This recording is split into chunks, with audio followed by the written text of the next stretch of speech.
What is going on, everybody? This is part 2 of our 3-part series on how to become a better trader. So what we're going to do is actually utilize what we learned in our last video, which is support and resistance lines. And we're going to combine that with fundamental understanding, or what we like to call live news interaction with the stock. So at the end of the day, news always determines where a stock price is going to go in the long run.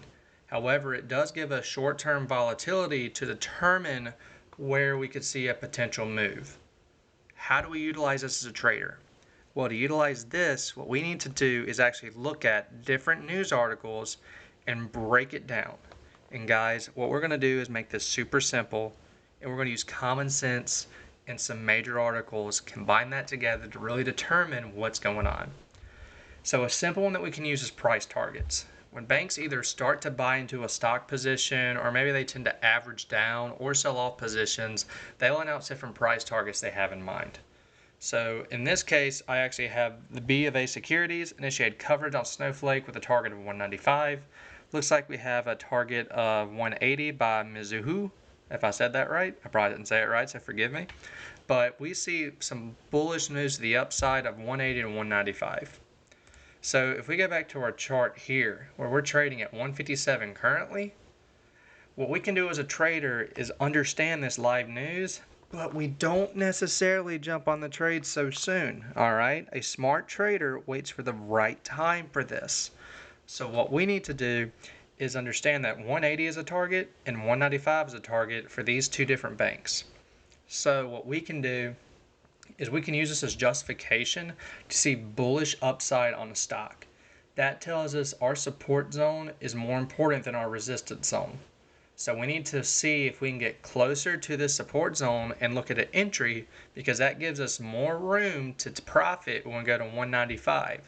What do I mean by that? Well, if we buy this stock at 145 versus 157, that gives us $12 more of room to potentially either have a stop loss triggered or make $12 more per share on the stock. We're not married to every single stock, guys. Just because it goes in here doesn't mean that we got to buy right here. We can wait for it to go up to 195. So just understand, at the end of the day, if we buy close to support zones when we have bullish news to the upside, that's just more justification and gives us a higher rate of success in the long term. So don't jump the gun because you see a news article saying price target at 195. No. What we're going to do is we're going to see if we have a pullback. And if we don't have a pullback and we have a green candle to the upside, then we know, hey, we can actually buy right here. Because if you can see, there is technically a tiny little bit of support right here. We have right here, and former resistance, and it looks like we have some consolidation right here.